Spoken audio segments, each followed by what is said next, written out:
За өнөөдөр ардсан намын даргын сонгоо болж байгаа. Тэгээд юунээр манай намын гишүүд намынхаа даргын сонгуулийн идэвхтэй оролцоороо бүгдээрээ ирж сандаа өгцгөөрөө энэ таны өгч байгаа сандууд өнөөдөр зөвхөн ардсан намын даргыг сонгож байгаа сонголтоо зогсохгүй цаашдаа Монголын хөгжил, Монголынхаа хөв заяаг шийдэх ийм одоо түүхэн сонголт шүү. Та нарын яараараа энэ сандаа өгцгөөрөө сайн дэмжцгээгээрэй. Баярлалаа.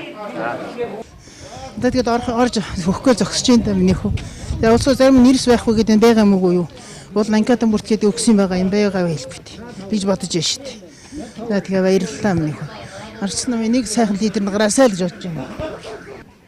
Биднээс одоо шинжил хийж байгаа улсууд шинжилх хэрэгтэй байна.